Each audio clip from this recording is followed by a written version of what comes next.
When I took Shahada, he was actually in prison. So he spent about half my life in prison.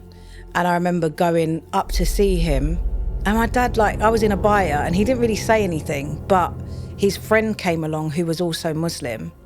And we just started having a conversation. He didn't really say too much. Then the next time I went to see him, he had found himself in the mosque inside the prison, just out of curiosity. And then you know what brothers are like when they see other brothers, and you get really excited when somebody's interested in Islam. And so the next time I'd gone to see him, we were sitting on the visit, and he said, yeah, I went into the mosque and I read this thing. And I said, read what thing? I said, Shahada, because I was shocked because it just came out of the blue, subhanAllah. And then he said, I said, you're Muslim? And he said, yeah.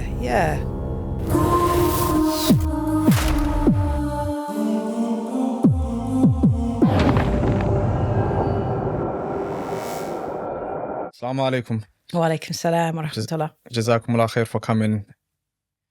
Barakallah feek. Fika baraka. And your name is obviously Ayesha Mercedes, but behind the scenes we were speaking and you said that your Ayesha is your Muslim name and Mercedes is your given name. Just give us a background on that. Yeah, so my mum decided to name me Mercedes after the car. And then when I came into Islam, I was known as Aysha, and I kind of dropped the Mercedes off. And then as I started to develop my Muslim personality, and then I thought, do you know what, I don't want to be known as Mercedes. But as I started to develop, I was like, actually, I am Mercedes, but I'm also Aysha. So that's why I'm quite strong on the whole Ayesha Mercedes. Yeah. Because there's stuff behind it. So you see with that, I find a lot of reverts have that personality battle. Obviously, there's also a lot of push on when people become Muslim. Not from a negative place. I would say a lot of people do it from a positive place. They say, change your name to this and you should be Abdul Jalil and you should be someone came to you and said, you look like an Ayesha or you act like an Ayesha, so be an Ayesha. So, and then people drop their original names and put on a new persona. Yes. Do you get what I'm trying to say to you? So I think from your kind of, what you just said now, that kind of happened with you. Yeah. Did you feel yourself lose your character that you was before and mold yourself into a new character? Yeah, definitely. I think when you're a revert and you come into Islam, for someone like myself, I didn't have any knowledge of Islam.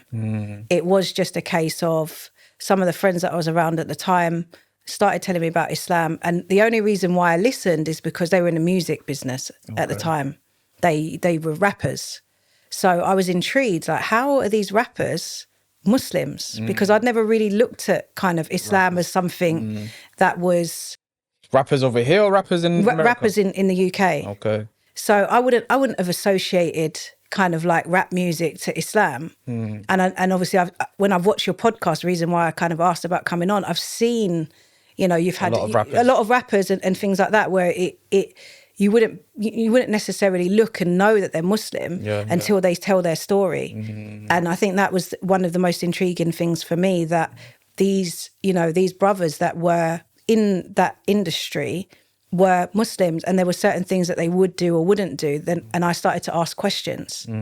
So kind of going back to the name, when I kind of disassociated myself from them just because men and women separately and all that kind of thing, and came into Islam, I was like, okay, I just want to be this religious person. I just want to be Aysha. I just want to let go of all of that from the past, not recognizing that that's not... It's part of you. It's part of who I am. Well, and did you feel in that you were suffocating? Because I do see a lot of, from the men's side, because I don't really obviously know women's side, but from the men's side, you do see a lot of brothers that change their names, have the beard, they have the look, they might be strong for 2-3 years, and then they're gone. And you think, what happened? And then when you do see them in the years later, they just said, you know what, it was a persona. Yeah. Sadly. Yeah. And it wasn't even they was trying to do the persona in a bad way, but because you're suffocating who you actually are, and you're trying to put this perfection of a person, which isn't true, because there is no perfection of a person, you exhaust yourself. Yeah. I think the shortcoming with that is maybe not on the reverts. On the Muslims originally. The Muslims who are teaching deen or interacting with the reverts. So it'll be common. Look, we have shahadas every day, literally. Some will take shahada, some will come to me, so what's his name going to be? You understand? Straight away, So yeah. you can't, your name has to be, and your clothing has to be Arab, Eastern, Asian. You can't be Tom, English, or Caribbean and be a Muslim. Yeah, that's what they're trying to kind of like, say. So- The reality is your culture doesn't change. Your name doesn't need to change. It's just your religion that's changing. So you can be a Muslim from Scotland, Ireland, England, Jamaica, Trinidad, and still be a Muslim with the name Tom, or with the name, Samantha or something like this. But where the deen requires you changes is, the religious side and so on. So that's... So when do you change a name? Because obviously there's a big emphasis on that. Yeah, when it's a bad meaning. So even Prophet Muhammad, look, sallallahu alaihi wasallam, he wouldn't change the names of the companions that normal names. Only when Abdurrahman, Abu Huraira, his name was Abdul Shams, Son of the sun. He said, no, change it to Abdurrahman. So let's say somebody's name is, I don't know, sorry? Yeah. Or let's Maybe in say, English, bro. We're not in Arab, bro. What's wrong with you? yeah. No, he's giving examples of changing name, but let's say Christian. Christian, Yeah, that okay, would and mean, now you're Muslim, your name is Christian. Yeah, okay, change the name because I don't think it's about Christianity and so on. Other than that, no, you don't need to change. Or like someone, what's the shaitan in English? It's Lucifer. Lucifer or something like that, basically. You change. So only if he has a negative meaning, you would change the name. So for example, you could have kept Mercedes, really. Yeah, but I didn't know that. And this At the time. Yeah, and this is one of the things that I was going to mention. Back in 2011, which I've been Muslim about 13 years now, 2010, sorry, we were, YouTube isn't, The Bridge, it isn't Sister to Sister, it isn't all of these personalities that are just being themselves on a podcast like you guys just having a general chit chat. It was just how to pray and how to fast and how to do, the fiqh side, right? So that you could understand how to do everything in that way, but there was no personalities. There wasn't really many reverts either, apart from maybe a few. And again, it looked very strict. It looked very much like, okay, this is the ideal. Mufti Mek wasn't around those days? No. Okay. Trying to take Mufti Menk out, yeah? No, I'm saying that would have been a good thing, innit? It's a low blow, man. No, Mufti Mek was like the person that a lot of people go to today. A lot of the reverts, a lot of the... I wouldn't say reverts. No, I wouldn't say no. I would say... You wouldn't say reverts, reverts follow Mufti Mek? Not really reverts. Reverts are usually more gravitate towards Salafiyah. You reckon? Yeah. I don't think so. Yeah. What do you think, Imam? Yeah. Or a certain type of reverts. Okay, Yeah, from like, let's say, inner cities. Because a lot with Salafiyah, things will be very black and white. Black and white, yeah. Do you think a lot of reverts lead on to Salafiyah? We gravitate towards it, just because I think it is very, like, you kind of come into Islam and you have a zeal about you have a zealousness about you, and you want to learn. And you, first of all, I think, most of the communities that are reverts are like the Salafi communities anyway. And so that's what you taught. So you kind of go head first into He understands. He was one himself. You're going to bring that up, yeah? You're going to bring that up, yeah? Look, we're not saying people on Salafiyah are bad people or anything like that. That's not the conversation, obviously. But yes, it is a stricter, it's more of a strict side of Islam. It's more maybe rigid for a lot of people, and people think that that's the safe sect, maybe. Yes. That, if you're up on Salafiyah, you're the group to be with. I still think that, by the way. Wait, that's another topic. Imam Shakil's probably the man to argue with that one. But I would say... I'm still there. I would say I don't know if a lot of... We're talking a lot of Muslims that come into Islam. So maybe... And that would mean Salafiyah has such a stronghold that people gravitate to it. Back in the day... Yeah, back in the day. The English dawah. Yeah. Dawah in English was what? It was basically Salafiyah. That had an impact. And then the mosques that were Salafi mosques, they were speaking in English. So people who are kind of like reverts coming there rather than, let's say, some mosque where they're speaking in Urdu or Arabic and so on. So that was one of the reasons also. Yeah. And it's important to understand then what that looks like from an outsider, because, as I said, there was no YouTube, there was no kind of Instagram. I think it was just about Facebook, but there wasn't all these videos, there wasn't TikTok. So what we saw, like Imam said, was in the mosques, and everybody was blacked out, jilbab, niqab, And we didn't have these open conversations about what it's like to struggle as a revert, what it's like to fall off, what it's like to want to be able to be perfect, but know that that's not the case. Because everybody felt, in my opinion and from my experience, that's what it was, because nobody spoke about it. So imagine feeling like you're struggling, feeling like, oh, I'm going through this particular test or this particular trial, but you're not able to articulate it because you feel you're going to be judged. You feel you may be ostracized, or you feel you may be looked down on. When you say that, though, would the argument be that that was happening? Potentially, yeah. Or would it be a feeling that wasn't actually in the real world happening, if that makes sense? So sometimes you can be fearful about something, but in the real world, meaning like in a mosque, it was people being shut down for being depressed or for, I don't know, if they took off the hijab. Was that happening, you reckon then? There was a culture of being judgmental. Yeah. Both sisters and brother side? Generally. I think it's less of a culture now because of social media. Like, and this is why I'm talking about it, because I think we're having these kind of conversations. This would never have been a thing back in 2011, 2012. It just wouldn't have happened. It just wasn't the norm. It wasn't the done thing.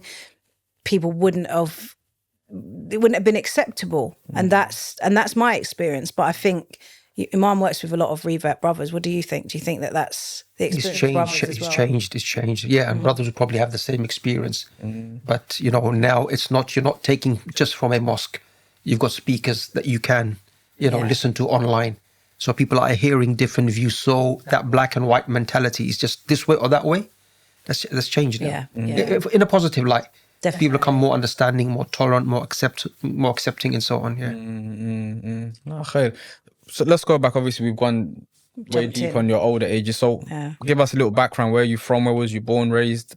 So I was born in London, but I only really lived in London. I kind of born in East London, and I kind of moved over to North London, and then I moved to Essex when I was about 12. Okay. And both parents in your house all your life? Oh, no. So, and I was going to kind of go on to the reason why I had to keep moving. So Mum and Dad got together in like the 80s, and Mum didn't recognise that my dad's paranoid schizophrenic, or he was. May Allah have mercy on him. Alhamdulillah, he died a Muslim after some time. But yeah, I think when Mum got with Dad, she didn't recognise, because we're talking about this off camera. When it comes to some mental health disorders, what can happen is that we just think that they're, like you said, you thought schizophrenics were like murderers and rapists and things like that. And a lot of people think that. They think, well, that person seems relatively normal. So, they are relatively normal. When it comes to schizophrenic, when someone has an episode, they have a period of time where they have like a chemical imbalance in the brain. And then what will happen as a result of that is that they will behave in, a crazy kind of manner. So as time went on, my mum was then pregnant, and she started to notice, there's something wrong here. And my dad was on the street life, he was in and out of prison. And then I think that was one side of it. But the other side was that he was very dangerous, and it was very concerning for my mum for us to be around him because of his mental health. So it was more about that side of things. So when she started to identify, there's a problem here, we then started to move around. So we moved quite a few times in London. So they separated, I'm guessing. Then. Yeah. And they when they kind of separated, it was at a point where, she really thought he was gonna harm her. And I remember she's only really said this to me recently, that she literally would sleep with a knife under her pillow because she was scared that he may break into the house and like somehow harm her. And that was based off of him just not being in his right state of mind. Of course. SubhanAllah. So yeah, so I moved around quite a bit, and it was usually to get away from Dad. So you're always uprooting? Yeah. So you never really had friends that you can connect onto? Yeah, I think I've always been someone to make friends really quickly, and that's probably as a result of having to move around. Even where I kind of live now is like predominantly white area. And, some people come and they're like, this is bit, but because I'm used to being quite the odd one out there. Yeah. You're comfortable in that situation. I'm more comfortable in that situation. But yeah, I think I've moved around a few times in London. And then it got to the point where there was one day where he was having an episode. I was having some issues at school, and he, you know, he started screaming and shouting in the middle of the street. And, you know, I was terrified. My mum was terrified. And literally we went back home that night. I packed up like everything we could pack up and moved to my nan's, who lived in Essex, where my mum grew up. So that was a big change because I was 12 then. So it's just as you're going into like the identity stages, you know, the teenage ages. And then I find myself like going from like a multicultural area and having, like you said, lots of friends and stuff to then white. pang in this, you know, this predominantly white area, and, you know, being the only person of colour in the whole school. Oh, wait. So that was interesting. Stasha's a few questions. Well, one, in terms of siblings, any siblings? Yeah. I mean, I've got a sibling, but with my mum then went on to a new relationship a bit later on and had my brother. So from my dad's side, I am actually the only daughter and the only child, but from my mum's side, I've got my little brother. Yeah, and mum is English? Yes. Dad is Caribbean, Jamaican Caribbean? Dad was Jamaican, yeah. Born here or born in a... Born here. His parents were born in Jamaica, and mum is half English, half Irish. So her dad was born in Ireland, and her mum obviously from England, and dad's parents were born in the UK, and some of his older siblings as well. Okay. And in terms of dad, remember those years, there was a lot of racism as well. Yeah. Do you think that had an impact on him? Yeah, in terms of his mental well-being and so on, do you think that had a negative impact? I don't know, because like I said, my dad was from like the street kind of culture and the music culture and all of these kind of things. So whenever he spoke about these things, he kind of laughed about it. It didn't seem like it bothered him. However, I think the main issue was his dad, because his dad was very violent. You know, he didn't speak about this a lot, but I found out from the families like that he used to get beaten and locked downstairs in the cellar and things like that. So I think it was probably more to do with his culture and where he ended up, because I think he was born in South London and then moved over to East London. And then, you know, there was a lot of violence in the household. My granddad was very violent towards my grandma. And I think that's probably where, and I think they were removed into care for a period of time. These are things I'm finding out recently. He didn't speak about this. No, my dad never spoke about these things. And then obviously what happens, you know, it happens a lot. You've had a lot of people on the podcast.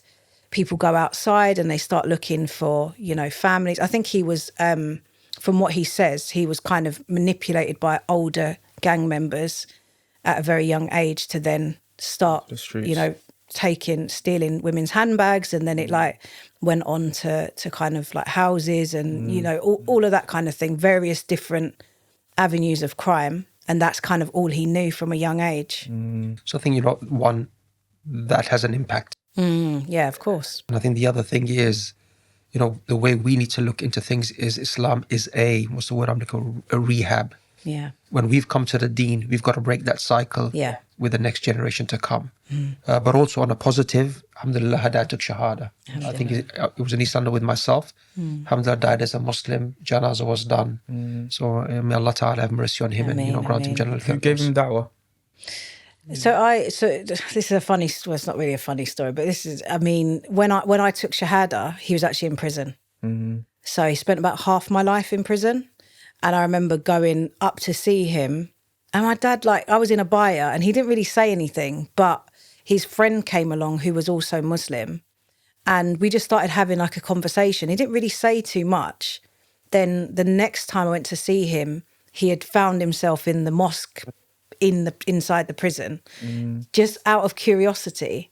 And then, you know what brothers are like when they see other brothers, and, you know, you get really excited when somebody's interested in Islam. And so the next time I'd gone to see him, we were sitting on the visit, and he said, yeah, I went into the mosque and I read this thing. And I said, read what thing? I said, Shahada, because I was shocked because it just came out of the blue, subhanAllah. And then he said, I said, you're Muslim? And he said, yeah. And obviously at this point, he's in his right state of mind and he's just curious and he's just gone into the mosque. And so sometimes, you know, when you look at things and you think, oh, my dad was in prison a lot and, you know, had mental health. But then you think he suffered a lot throughout his life, you know, and he really, you know, again, we look at circumstances and why people are the way they are, don't we? It's not just clear cut, like somebody just decided to be like this, and how he suffered even towards the end because of his mental health, and how Allah, you know, guided him and brought him into Islam to at least, you know, give him that chance in the hereafter, in Jannah, inshallah. So it's through seeing you, basically, when he saw your abaya, that he was intrigued to understand what is my daughter following. Yeah. And then probably through that. Yeah. Alhamdulillah. Yeah. When we think of, obviously, I'm not a person who understands much about schizophrenia and all that, but is it something that's born with? Is it something that's gotten in later years due to, like you said, maybe because he went through violence? I know some friends of mine that I personally know have been in prison for maybe 18 years now. Yeah. They've become, I wouldn't say schizophrenic, but they've lost the plot a bit. And I know they used to smoke a lot of weed. Yeah. That was a bit mixed up. So was there any of that, or was he something that was born with it, kind of thing? Do you know what? Obviously I've studied quite a lot of psychology, being a counsellor, and studied certain modalities of therapy. But I think I'm not a psychiatrist, and I think there's different branches. There's different branches of understanding when it comes to, are you born with it, or is it something that develops because of, you know, like a mental breakdown? But I do know with my dad, when he was in prison, when he was in confinement for quite a long period of time, that they found him in his cell fighting with himself. And how he recollects this is that he saw something come down, he saw like a television screen shine some information, and then some sort of alien came into his cell and tried to fight him. So he believed that was the case, because this can be the severity of schizophrenia. It can be where you start to see things and hear voices. So subhanAllah, like when they walked in, he was obviously just fighting with himself. Then he was sectioned under the Mental Health Act. So whether or not he was born with it, or whether it was because of the abuse that he suffered from his dad, Allah knows best. I don't know. Yeah, it's probably something to look into, because you do find a lot of people that, especially in prison anyway, that do end up getting it. There's a name for it as well. It's called stir crazy. Okay. So stir crazy is when you're locked in a room for too long, and you know, your mind just, we see it, you know, in Palestine. There's a young boy that was arrested, and now he's now he's been in solitary for about 9 months. You know, may Allah aid him. Yes, brother Ahmed. Yeah. And they've now given him antipsychotics, from what I understand, because, you know, and even like when you look at children, they're still developing, you know, until sort of, some say 21, some say 25. So to put a child in a room with nothing in by himself for that long, you know, there's loads of cases of this, but it's just, you know, we're seeing one at the moment. And then now he has then developed it. Was he born with it? I wouldn't have thought so. But Allah subhanahu wa ta'ala knows best. What they do in prison is that there's something called, they have in America, they have in England as well, there's like a cellular confinement. Some call it a block. Yeah. If you get into a fight, you go down there, there's no one down there. And there are people down there, but everyone's in their own cell. Yeah. You don't come out your cell apart from for 15 minutes. And for some time, for some prisons that I was even actually at, they used to put the Hoover on. You were at? Yeah. Oh, okay. They used to put the Hoover on. And what the Hoover does is it doesn't allow you to think. All you're hearing all day is, that's literally all you're hearing for hours. And when I looked into it, that's a form of torture. It's a torture. Psychological abuse. Of course it is. All you're hearing is... They do that in Gitmo, in Guantanamo Bay. Okay. I don't know if you've seen Path to Guantanamo, where they play like rock music or something like that, and then they kind of like have them tied up, and, you know, it is like torture. It is torture. It's playing with your brain. So what I've seen from that is a lot of people that have gone to block months after are very slow. There's even other people that they've injected in prison, and they said maybe similar things, that he was a bit too hyperactive, so we needed to slow him down. They'll say it's for his own good. Yeah. And that same person that was a very excited, jumpy, he had probably some bad things that he done.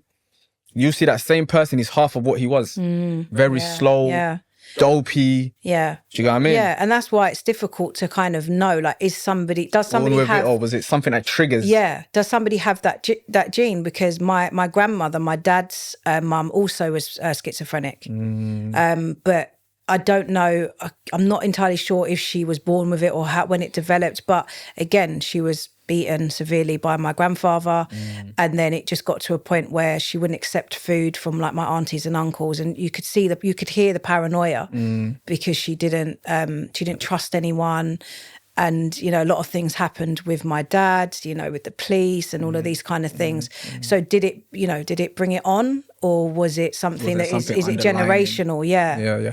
I'll probably lean towards that it's like there's an underlining something within you, because there's many people that also do block months on end, and it's like normal to them. It's normal to them. But you also have to look at a person's upbringing as well, because sometimes we say there's like epigenetics, where it's things that happen while, you know, previously, and then genetics, and then also the developmental years. Like, what are the developmental years? Like, how is the person treated in their childhood? Because that's when their brain's developing.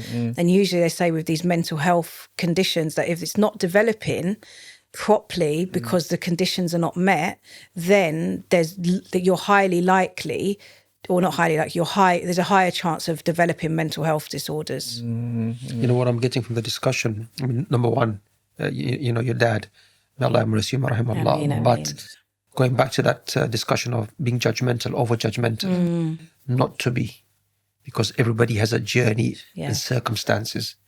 And even though you said, look, people go down a block and they come out okay, not fully.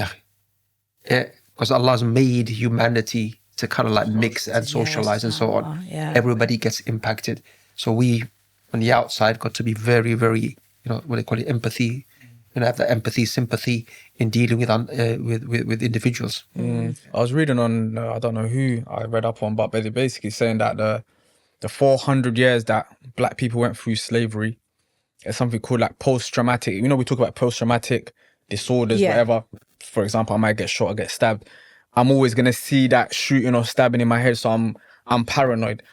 But a lot of people that went through that slavery, and even though those kids didn't go through slavery, due to the trauma that the parents, that child still has it and plays it out in this world. Even though they themselves didn't go through no trauma themselves, they lived a normal life. Maybe Malcolm X's kind of age where mum and dad are kind of still there, whatever. But the generations before that, even talking about Malcolm X, his generation still went something bad. But the ones before them went through something even worse. So it's that generation, even though they haven't gone through as bad as the ones before them, there's something in their genes, their psyche that remembers. Well, it's generational trauma ultimately, because if you haven't healed from, you know, what you've gone through, and the people before. If like your parents, for example, have gone through trauma as a result of their parents going through trauma, and you don't break that cycle and, you know, try to heal and recognize your patterns of behavior, how are you going to then, you know, stop pushing that stuff and that trauma onto your children? You're not. So going back to you, so, you know, you said 12 years old, you kind of like came towards Essex. One, did that impact you in a great negative way? How did that affect your studies? How did it affect your, you know, your schooling? How did it affect your relationship with, let's say, mum, dad, siblings, neighbors, friends? You know, what did you go through? Yeah, I think that's a good question, actually. Well, as a result of dad, I don't think mum ever got over my dad, because I feel like she, you know, she truly loved him. And when I would see my mum and my dad, I can see how compatible they are. Because, like, for example, my mum, she doesn't like cooking. She's not into cooking at all. She can't, I wouldn't even, I know, mum, if you're watching, but she doesn't like that. But my dad really loved cooking. And, you know, her sense of humor and his sense of humor, and like my dad on a healthy, when he's not having an episode, very chilled, very calm. My mum is not, right? She's the like, you know, the crazy fiery one, right? And so I could see that they complement each other. And, you know, my mum went on to have other relationships like down the line, my brother's dad and so on and so forth. And what I remember happening, and one of the things that impacted me is like attachment, you always say attachment issues. If you see, you know, your mum or your dad in, you know, multiple relationships and then they leave, then that affects, you have a wound from that, you know, not just from your father, but from potential father figures. So I think my mum just became, she would just be like, oh, go.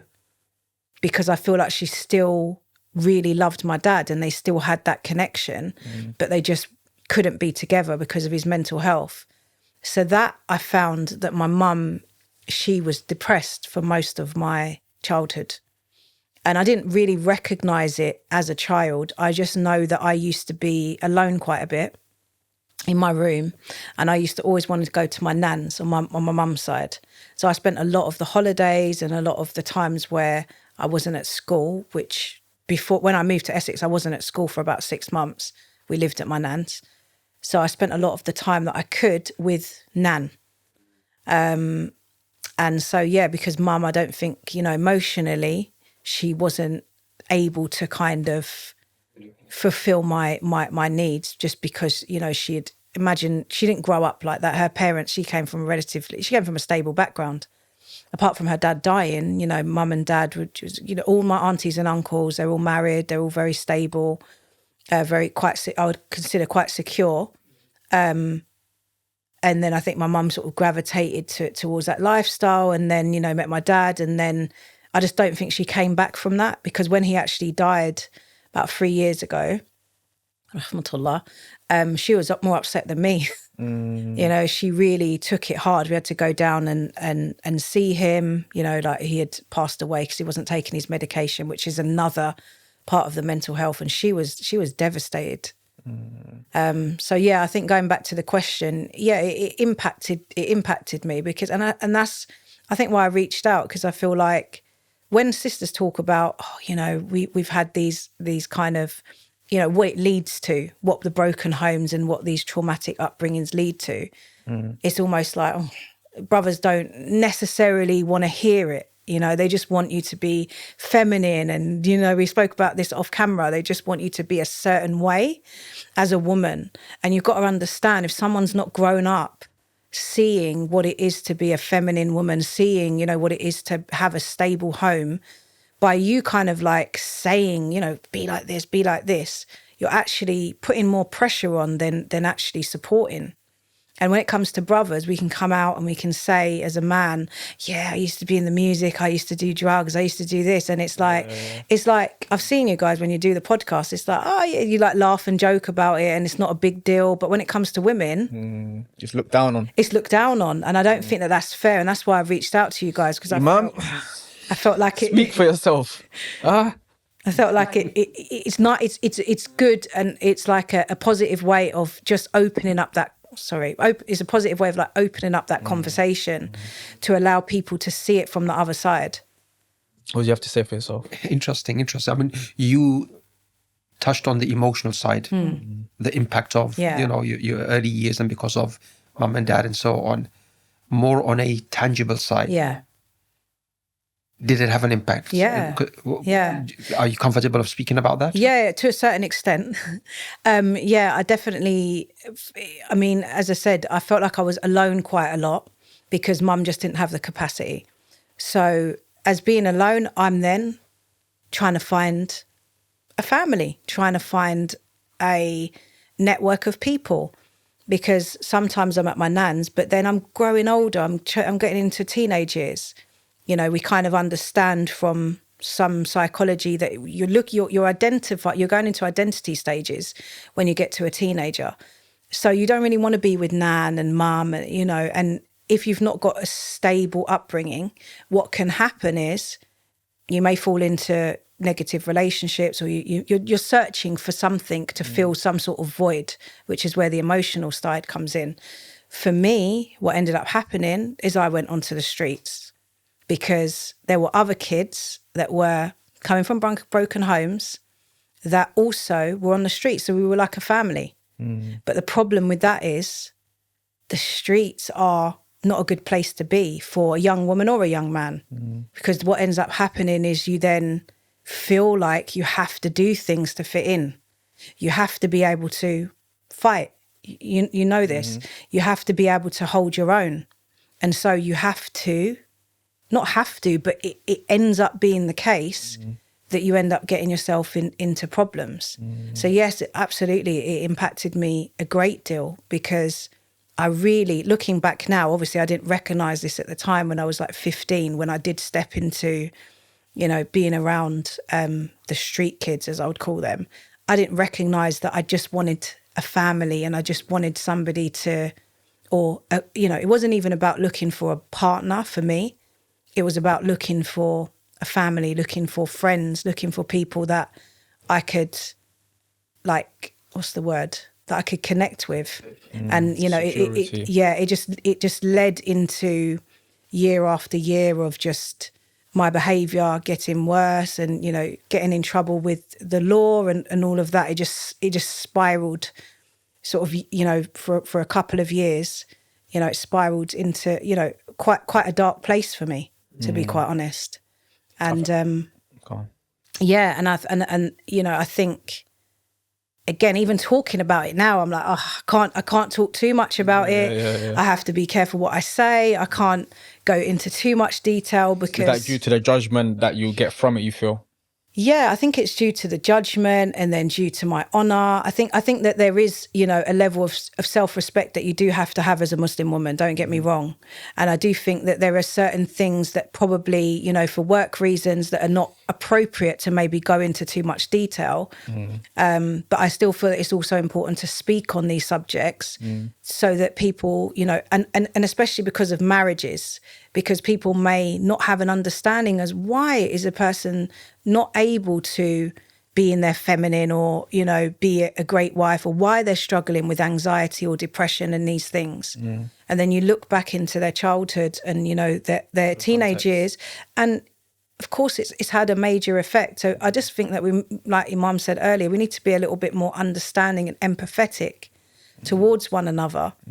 Because most people that meet me would never have associated that to me. They just wouldn't have. Okay, I've studied, and I've all of that, you know, alhamdulillah, Allah Mubarak. And so there is a difference, I guess, when you expand your mind. However, it's still been the case. And it still has an effect. Yeah. And it's not something that will necessarily go away. But I think Malcolm X said it similarly, like, you can never beat me with a stick, because I left that past. You understand? I'm not that person anymore. Yes, I might have certain traits and whatever, but I don't stand by those ideals no more. So hence you can't beat a person with that same stick and say, well, once upon a time you done this. I think back on the point you were saying with regards to the, you know, about the difference between women's go through this, that, and then men go through similar things, and the women one is looked on worse than the man's one. I would agree, and I wouldn't say it's a right thing to do. Whether the women went through the streets or the men went through the streets, and it could be in different fields. But I do think that whenever we have that conversation about, you know, wrongs and rights, that for me personally, it starts with the men. And I gave this example before, that when we used to do so-called gangs, that in a particular community, I wouldn't mention them, but you never saw them on the streets. Do you get what I mean? Muslim, never saw them on the streets. The boys of those Muslim communities was on the streets though. And then as the years went on, those same sisters came on the streets. So the sisters, and this is my opinion, the sisters would have never hit the streets had they not seen their own brothers hit the streets. Do you get what I mean?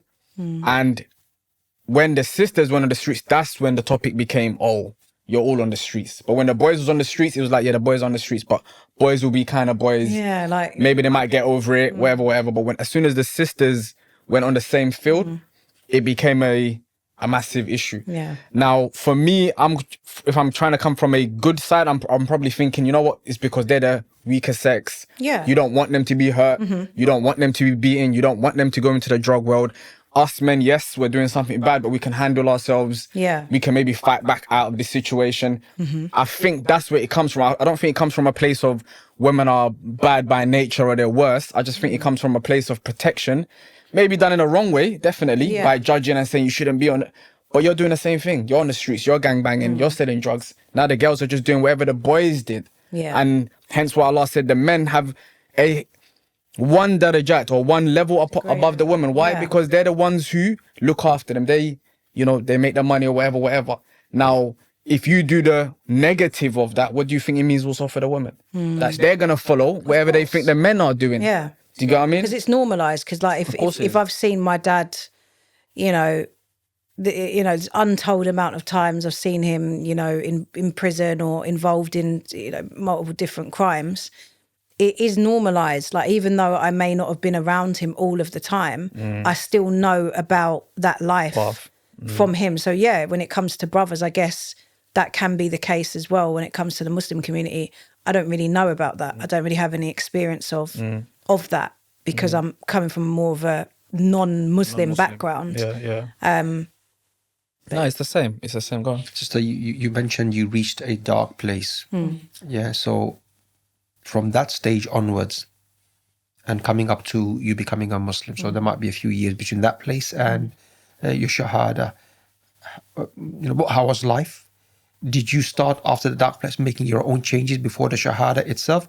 Or was it the Shahada a catalyst for making some major changes? Anything on that? Yeah, I think so, because I'd say like going into like kind of like spiraling and ending up in a dark place, and being sort of early sort of late teens and early 20s, it was just a catastrophe, to be quite honest. And although I did start to make changes, and I guess I wasn't really on the streets in terms of physically, I was still affiliated and associated with people that were. And, with that, again, comes lots of problems, lots of issues, lots of fitna, drama, whatever you want to call it. And it's not healthy. The relationships that you have with your, whether it's partners, whether it's friends, are not healthy. And, then it leads to all sorts of complications. When it comes to women, you're right, what you said about kind of, the men having a degree above the women. It's, the streets are not for a female. They're not for a woman. They're not even for men anyway, but it's definitely not for women as well. It's so much more complex for a female than it is for a man. And, I've started doing some work with, some organisations for like women in prison to have, instead of going to prison, they go to like trauma-informed centres instead, to kind of look at what is driving this behaviour because of the complexity of the woman and trauma. So, yeah, I think it all got very complex.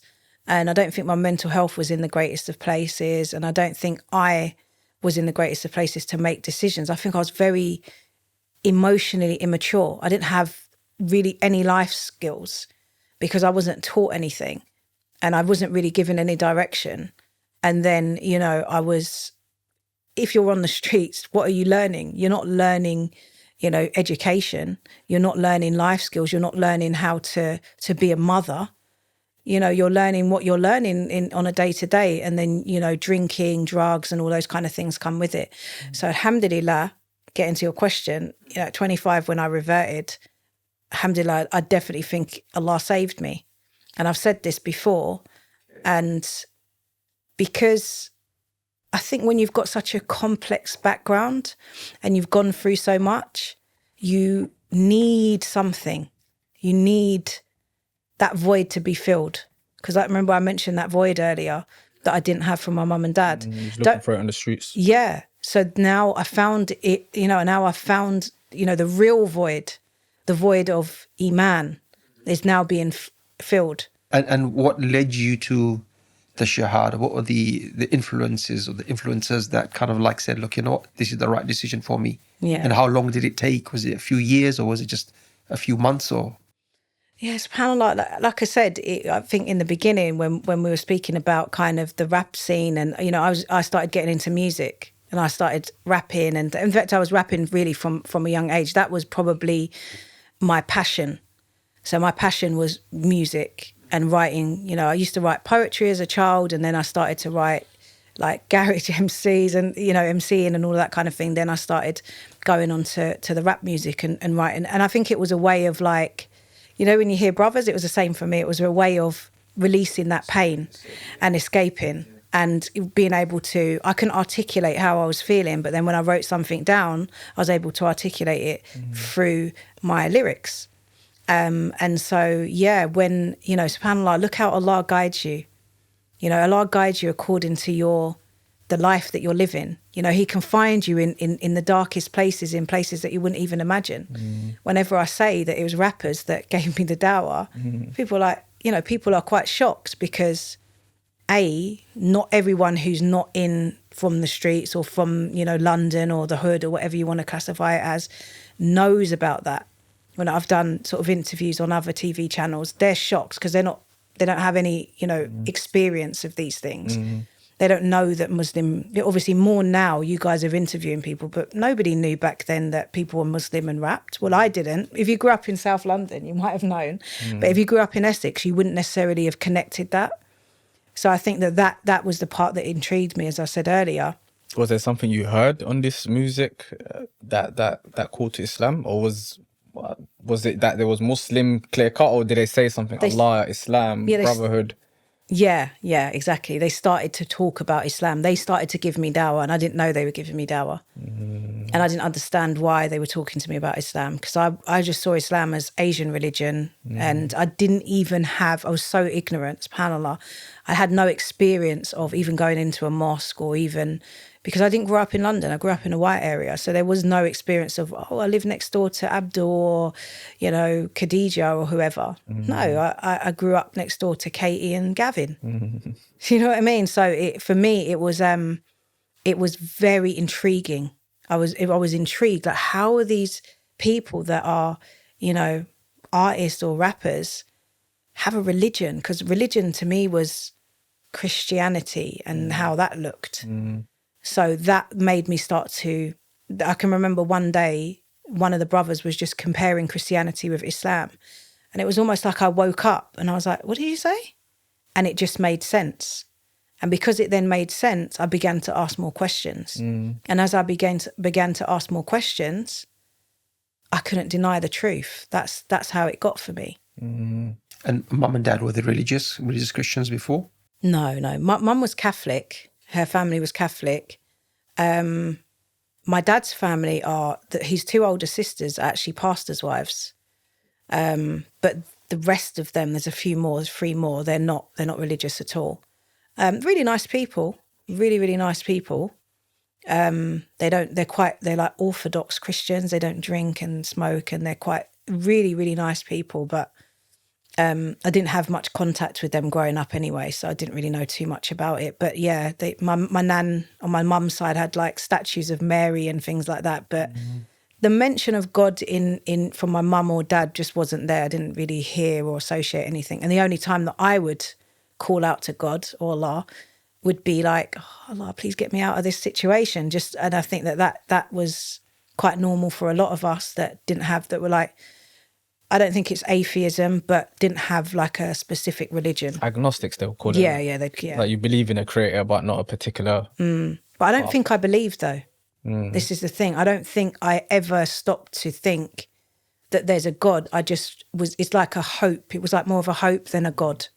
Like I didn't think about hellfire or, you know, paradise or any of these things. I thought my honest opinion was that you die and that's it. Just moving forward, so you took Shahada at the age of 25. You know, be honest, support from the Muslim community, imams, mosques. You know, did you get any support?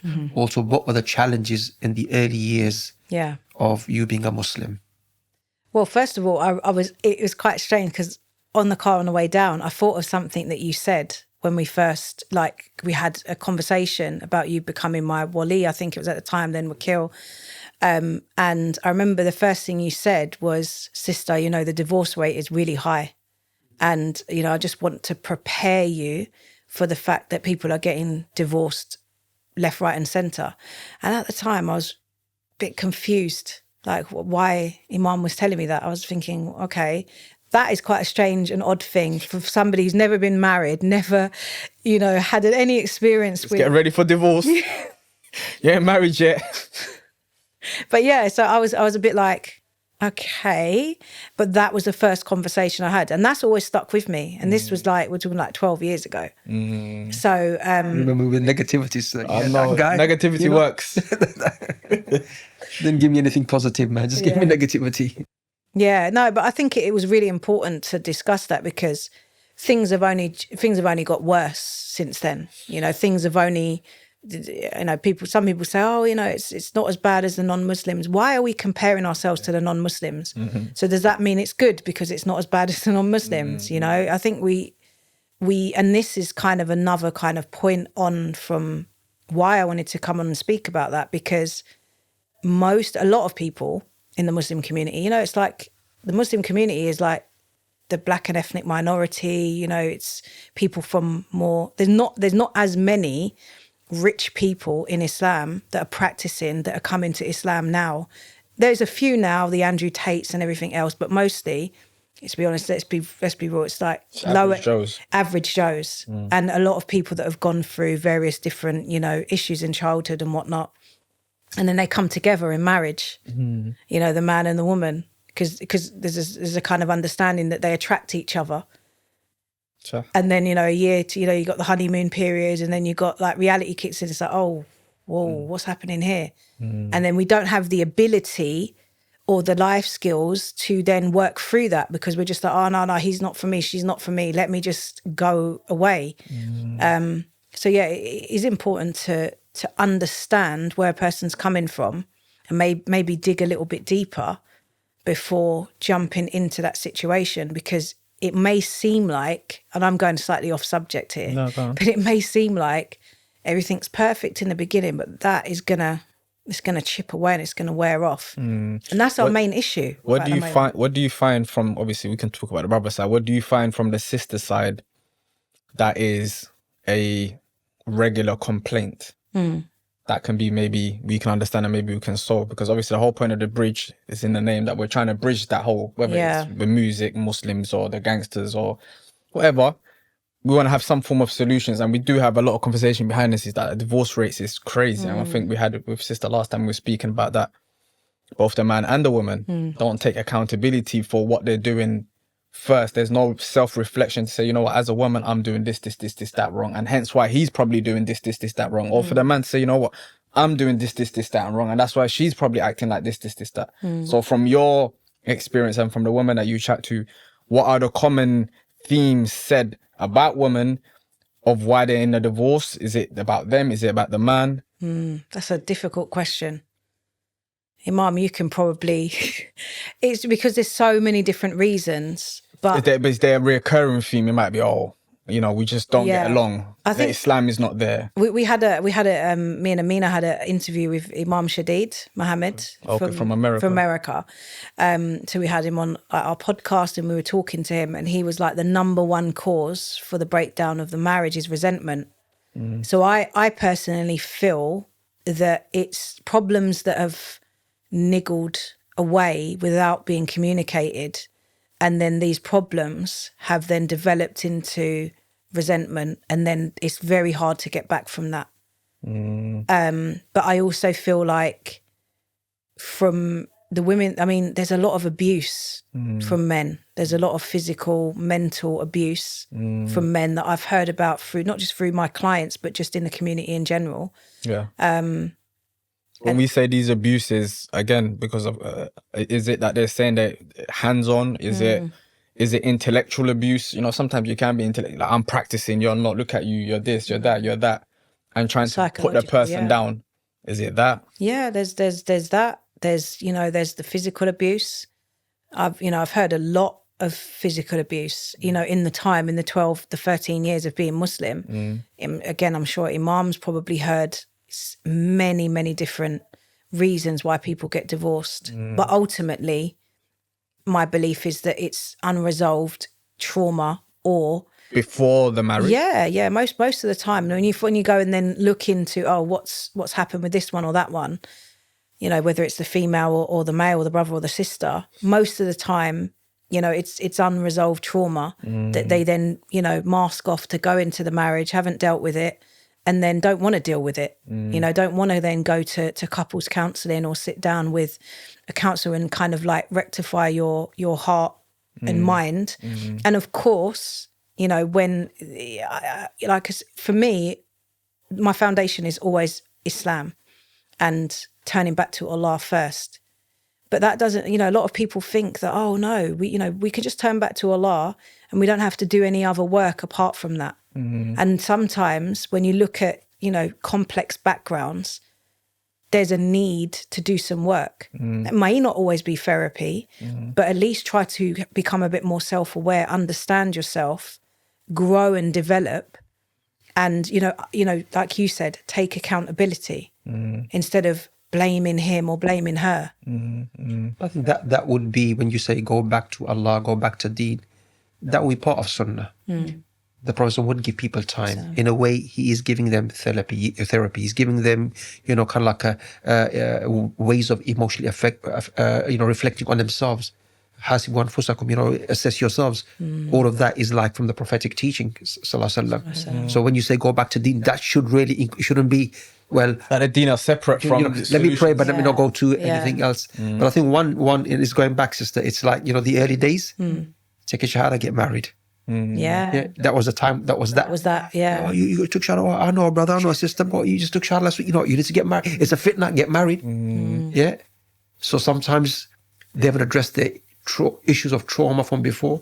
There's no compatibility. Yeah. That's a big thing. The Deen might be good, but they don't get along. They're different, Just kind totally of like different. Yeah. My pushback to that was compatibility and things like these. These are things that you find in a marriage.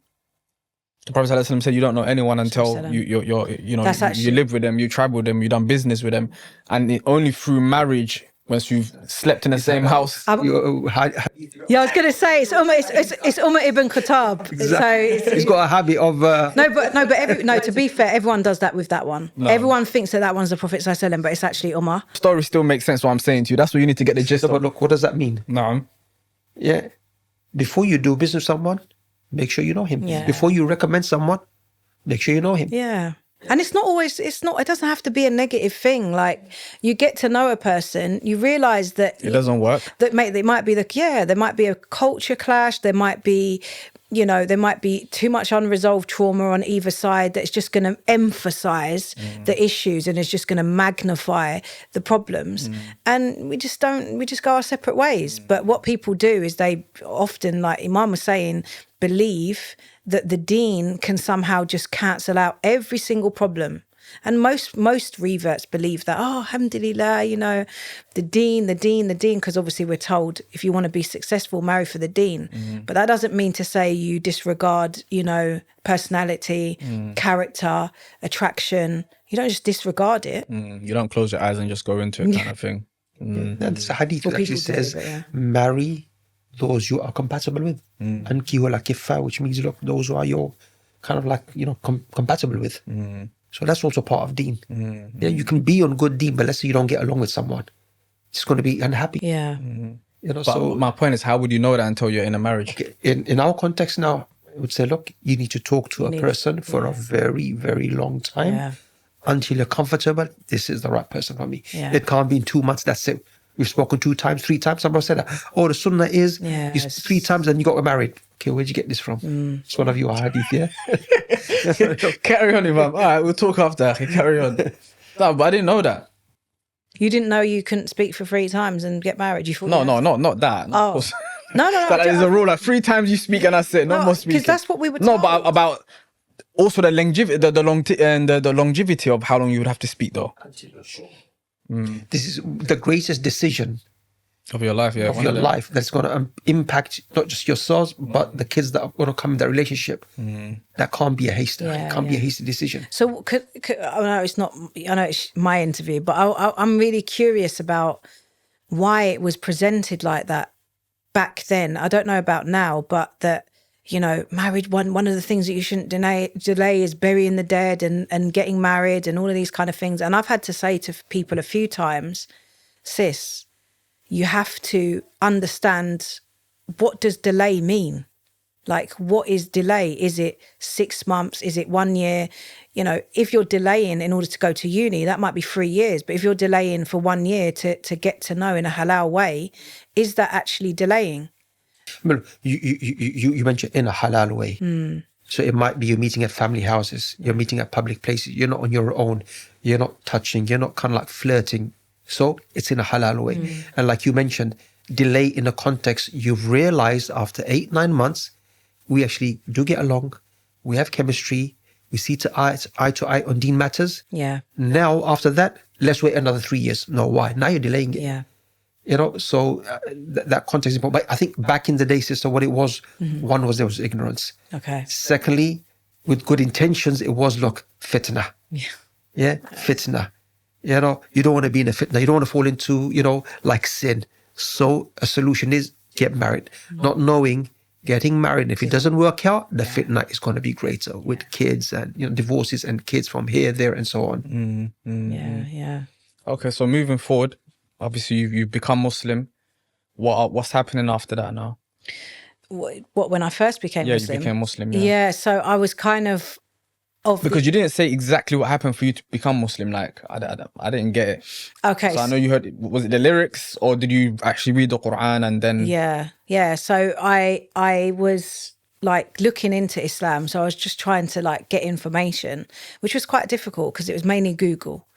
Again, there was no Insta and TikTok and kind of like seeing personalities of Muslims. So I was kind of trying to get information online, which was quite difficult back then because I didn't really know where to look, and it didn't come up as, you know, all of these websites that we have now.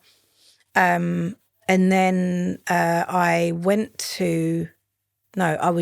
looking into it, and I was like asking questions, and it's a really weird situation because I would meet up with a brother in a random place just to have a conversation about Islam.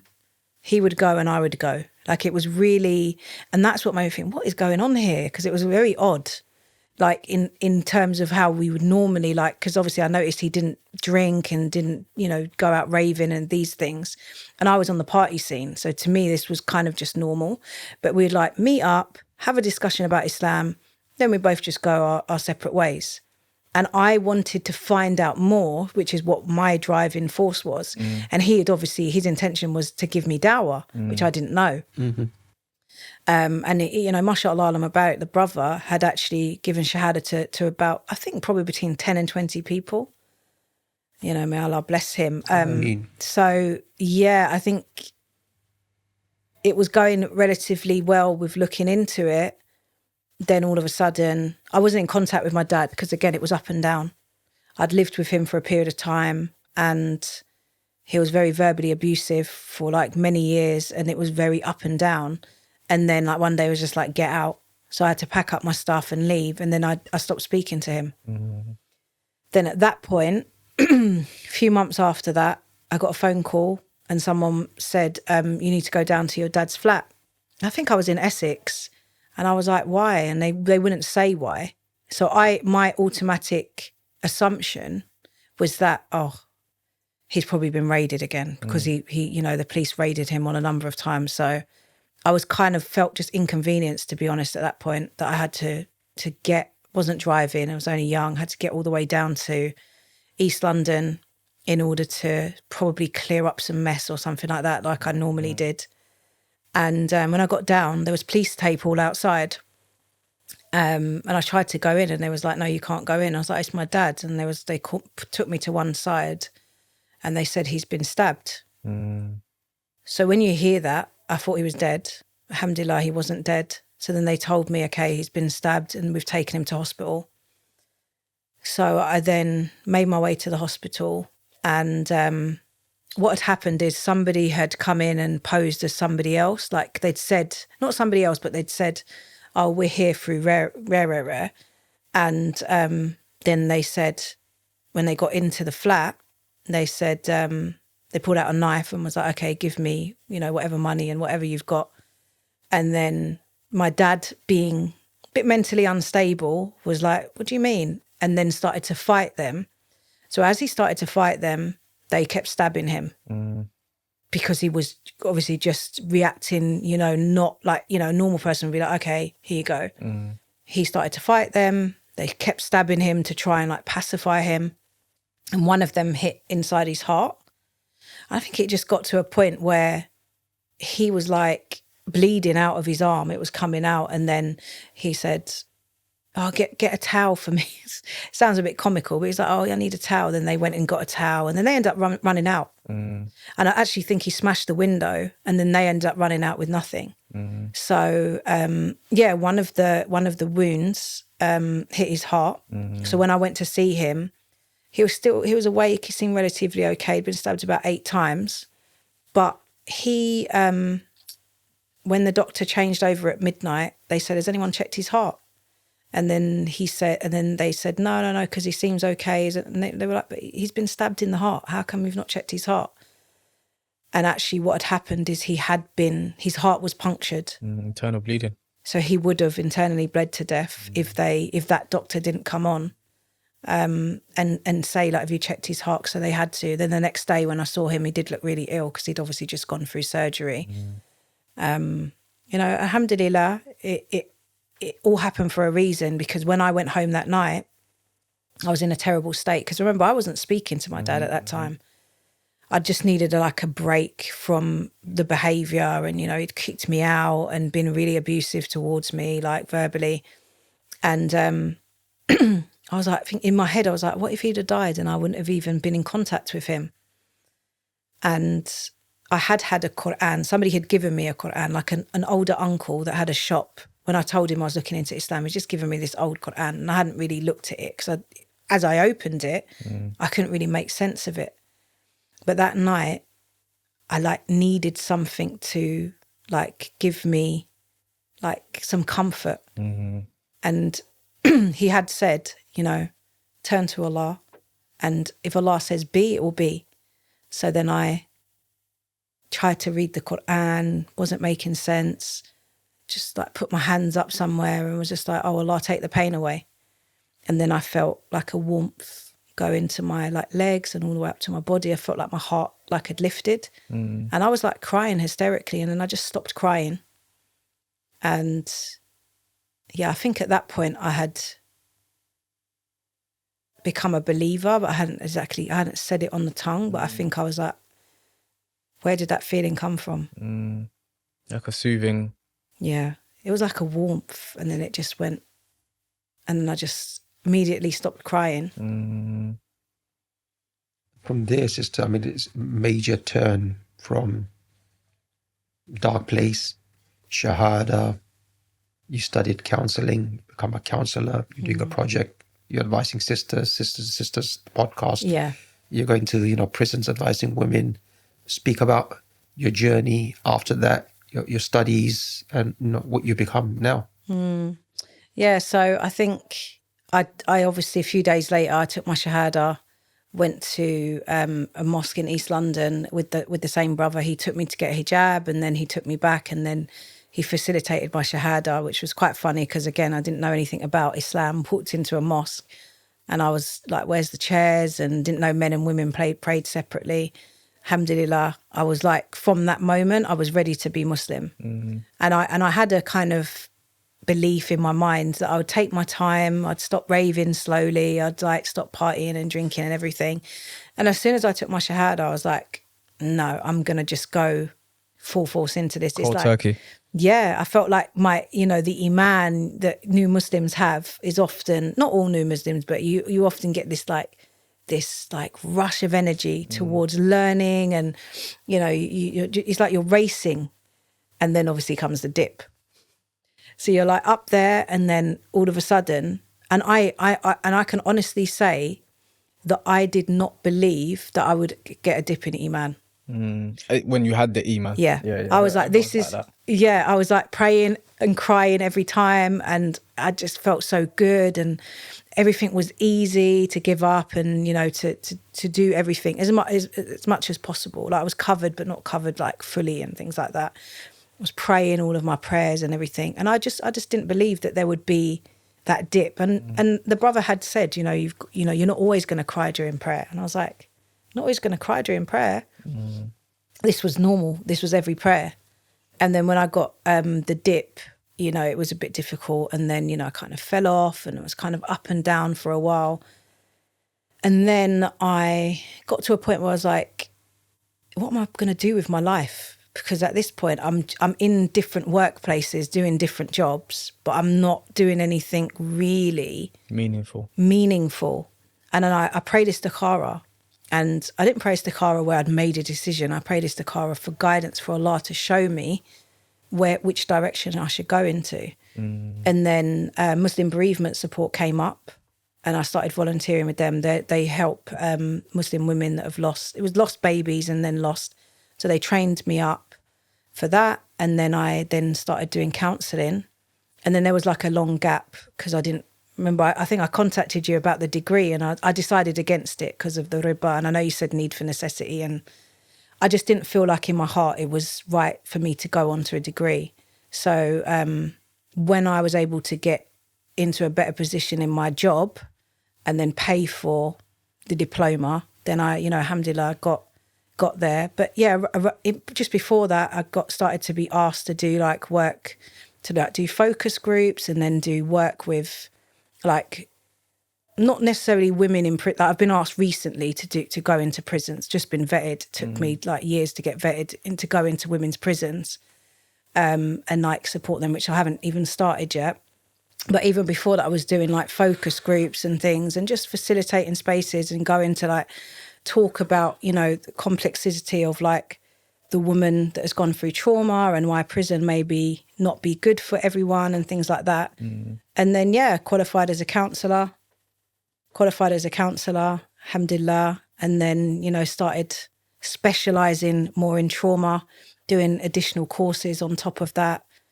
Started doing some work for Solace and some other organisations. And yeah, I think it just, well, I started doing some television presenting, as you guys probably know, which is quite fun and interesting. But I think I just developed myself. And that's why I said to you about the importance of like Ayesha Mercedes, because Aysha felt like I couldn't do any, you know, I had to just be, I know, there's a lot of opinions on the woman's place and the woman's face being online and all of these kind of things. But what happens if there's no women online? What happens if there is no positive representation for sisters? A woman can't look up to a man in that way. Yes, he can give lectures and yes, he can advise. But if there's nobody there as like I'm not saying I'm a role model, but at least like I can say, oh, well, I went through this and, you know, now, you know, I have been able to turn certain things around and develop myself. You know, I'm still developing, I'm still striving, I'm still trying. I think like with everything, sister, whether it's men or women, Allah gives us boundaries. Yeah. As long as those boundaries, it's like women working. Yeah, they can work, but there's boundaries. So if a woman's wearing hijab, she's got a certain way of, you know, presenting herself in a professional way. Yeah, she's giving the right kind of like knowledge and information. So as long as the boundaries are observed, then, you know, there's a place for a man, there's a place for a woman to kind of like, you know, contribute. Yeah. But what did you, in terms of Sisters to Sisters podcast, what was the idea behind that? The idea behind that was just to have conversations that I didn't feel were being had. I just felt that there was a lot of issues in the Muslim community. I know we did one on Secret Second Wife, which was like our most popular one. And it was kind of just to open up the discussion to almost like normalize in a way of this is really happening. And what can we do as a community together about these situations, about these issues? Because I feel like we sometimes skate and dance around issues and almost, you know, pretend they're not happening or it's not happening to me and my family, so it's not an issue. Alhamdulillah, we've had a very good response. You know, sisters and brothers that have actually like contacted us and been like, can we come and discuss this issue and can we come and have this conversation? And that very important. I mean, that's something that we should kind of like bring up with some other brothers sometimes. What's that? The Secret Second Wife? Because the problems it causes, and sometimes maybe imams are doing it. Yes, that be kind of like sometimes. God, don't please. You know, so yeah, so. No, there's obviously many topics that can be addressed, and I think like you said, your one is dealing with that. I don't think every podcast needs to deal with the same conversations. It's affecting us. This is the thing. I think because it's- the whole point in Sister to Sister is talking from sisters to sisters generally about the issues that sisters are facing. And we had like 3-part series on that specific issue. And it was the most popular issue. And there were so many people that were being affected by, you know, the fact that polygyny was done like as almost like making a woman feel as though she wasn't worth being, you know, presented as somebody that was his wife, and she was, you know, a side thing. That's it. thing. Side chick, they call it. Yeah. I was trying to be respectful. Yeah, so was I. That's what they call it, actually. I was trying to be a bit like... No, but it's wrong. Of course, we know that. But all I'm saying is, one, I don't think it's as massive as because as human beings, I'm serious. As human beings, when we're saying it's a massive issue, you have to look at how many millions of Muslims are there. Just take England, for example. Yeah. If you say there's 2-3 million Muslims and, I don't know, 1,000 even done it, that's a very minuscule compared to how many people are in normal relationships, single. You understand? Sometimes as human beings, we tend to, hence like the news spreads what the negative issues of the world is happening. There's wars happening here. We don't talk about the positive things that are happening. And sometimes we need to do a bit more of what is positive. There are a lot of marriages that are happening.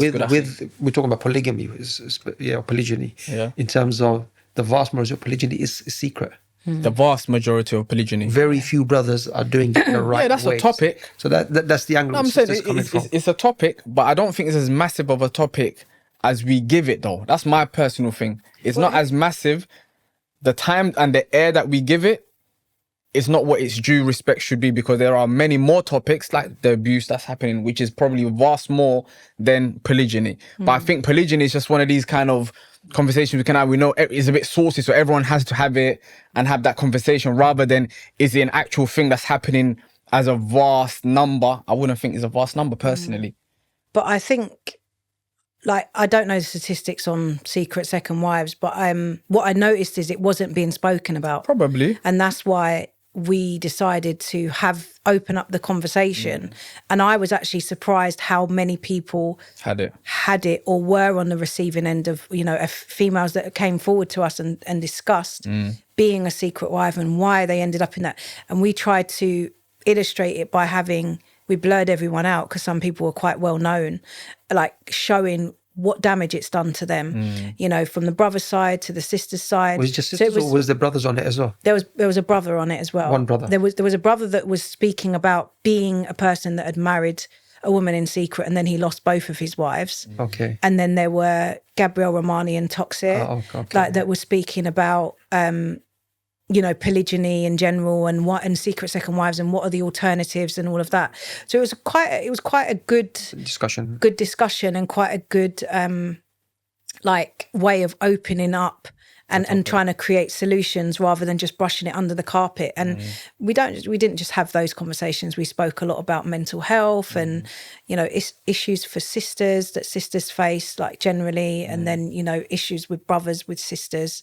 One in particular, we spoke about parental alienation, which was a really interesting subject as well. And again, a lot of people came forward where the woman stops the dad seeing, and that's now starting to become like an inflated issue.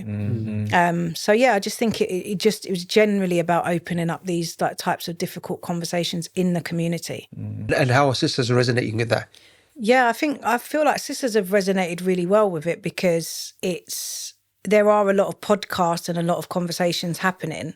But when Sister started, there wasn't really any, for one, and for two, some of them were a lot younger. It's a lot more like what we're speaking about just now, like banter and laughing and joking and all of these kind of things. It's not so much serious. But I've noticed, and me and Amina were speaking about this just now, that when it comes to YouTube, the views often, you probably found this with The Bridge as well, if you start kind of like having controversial discussions, like if we sat here and we were arguing and we were getting into some sort of a debate, it will probably get more attention than just having like a really like respectful, calm, open conversation. But that's why I linked the whole polygyny conversation into that. Is I feel like it's one of those conversations that people have it because it brings about views, but in the grand scheme of the day-to-day Muslim's life and all of us, what we go through, that's probably a very minuscule issue in a Muslim community, is my point. But it's a conversation to be had, like, polygyny, yeah. People rack into it and debate about it, similar to the whole feminism and masculine kind of conversation. It's true, because there was a brother that you probably know, the brother, and I feel like it was intentional. They've clipped it down right to the point where it's like, you know what, Aki, you know, brothers have advised me that I should get married and have a second wife.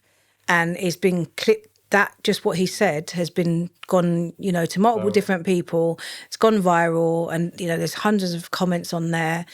You know, women are upset. Men are like just having things to say. Baiting us out. Yeah, and the thing about it is kind of used as, it's probably a conversation, and they're going backwards and forwards. But that's the main thing that stood out. So I understand what you mean, but our conversation was more about secret second wives, in that what damage does it do to the family structure. So there was a purpose of having the discussion, rather than just like, we didn't intend to do it to just go, let's talk about polygamy because this will be something. It was actually, this is becoming a problem, and there was a lot of people that came forward that wanted to tell their story, and just to protect their identity, so to stop caused fitna and things, we blurred out, you know, who they were, because some of them were connected to quite people that were like that are quite well known in the Muslim community. But do you come to a conclusion on it? Because if I was to push back on that, a simple question would be, why would a man need to feel like he needs to?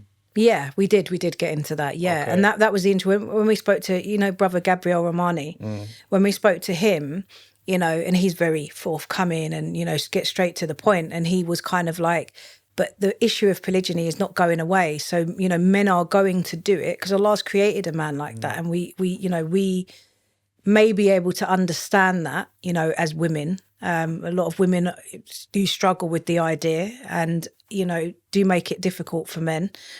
And it's part of the problem, of course. It's not just, oh, a man shouldn't be married in secret. And that's what Gabriel Romani said. He was like, well, a man shouldn't be married in secret, but the woman makes it so difficult that this is the reason why. Not that that's an excuse for it to happen, but it's the context of it. Well, it's not going away. So how do you then manage that? And, you know, part of it was that, you know, women need to maybe come to the understanding, and then men need to do it in the right way in terms of, are you able to, can you provide, and all of this. But there are going to be some women that just are not going to accept it. So. Khair. But just because of time, we're already at our, I think, 30 minutes in. I think we can go onto that conversation just alone and go back and forth, to be fair. Maybe there's another day for that. Maybe we do get some sisters and actually probably iron out some of those kind of conversations and get to an understanding or conclusion, because it is, like you said, it's a very important topic.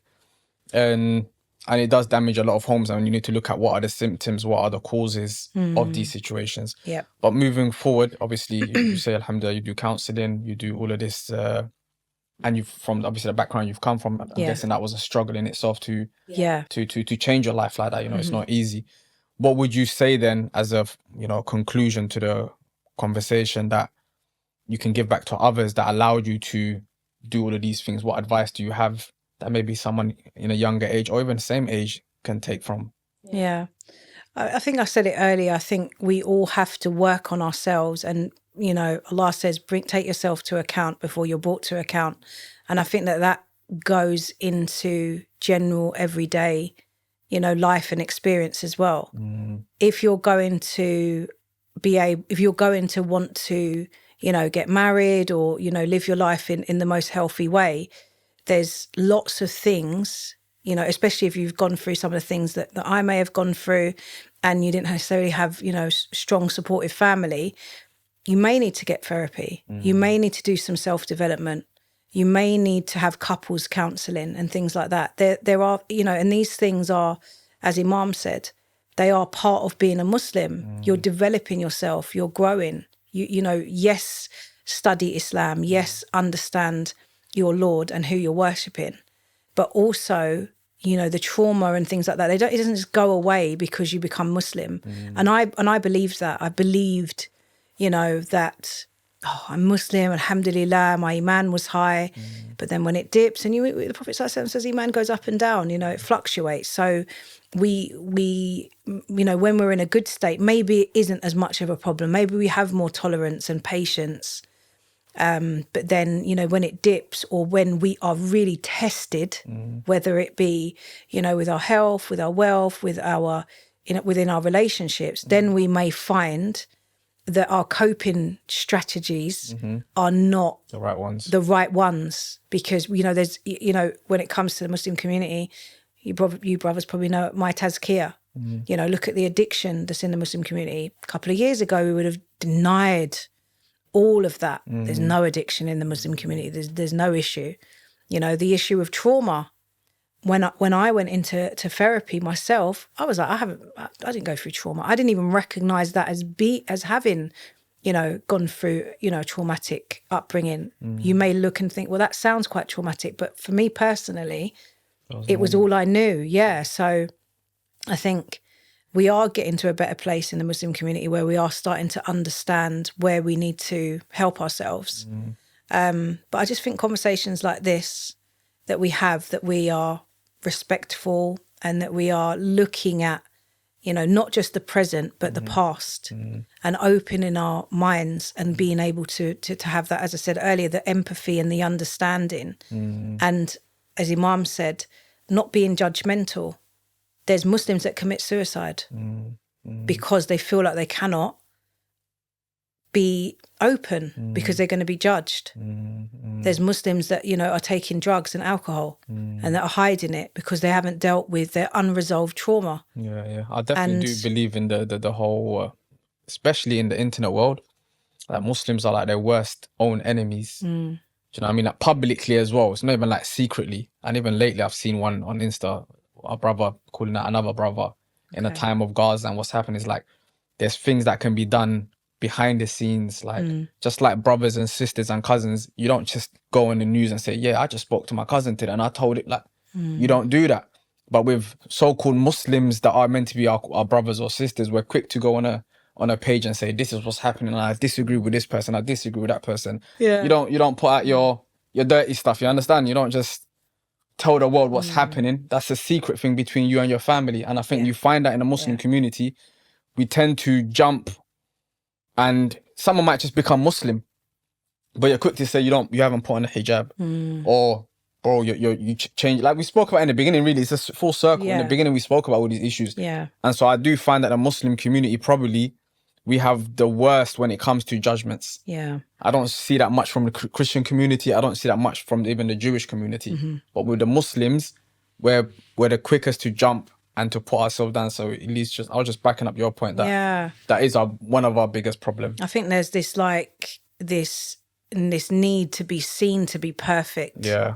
And, even for me a few years ago, I'd never have come and started speaking about trauma, and I went through this and I went through that. I would have felt shame. I would have felt somehow that, people would look at me and think, oh, there's something wrong with her. And a lot of people feel like that. I've had, when starting to work with, different organisations and, Muslims, because when I worked with the NHS, it was mainly non-Muslims, a few Muslims. But then knowing, what issues there are in the revert communities of and the wider communities of not even feeling like you can go to your own friends or family and discuss how you feel or what's, what struggles you're having because you feel so ashamed. So what I would add to that, sister, your point and the sister's point, lack of sisterhood and brotherhood. So even your point, if I really love you for the sake of Allah, let's say you made a mistake, it'll be like Abdul Latif behind the scenes. Because I love and care for you. I'm not going to expose you, but I think it should be done this way. Same for somebody is struggling. If you really love that person for the sake of Allah, you want to help the person, not put the person down and put him or into further problems. The other thing, Sister, you and Sister Amina, Sister Amina was on the last podcast. And I know Sister Amina, I know yourself. I know more about you.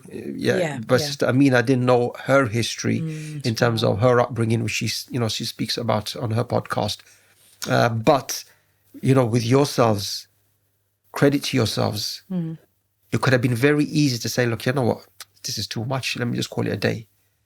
But to carry on, there's resilience, there's steadfastness, there's courage, there's iman, there's strength, there's conviction, which has led you to where you are today with, the projects, this is project, so on. So, may Allah Ta'ala, inshallah, bless you and both, and inshallah, increase you in khair and goodness so you can benefit brothers and sisters, inshallah. Jazakallah khairan. I think with that being said, and we'll stop there, inshallah. Jazakumullah khair for coming through and, giving us an insight into your life. And I hope the people who are watching, brothers or sisters, benefit from it. And inshallah, we'll catch everyone in the next one. Wassalamu alaikum wa rahmatullahi wa barakatuh.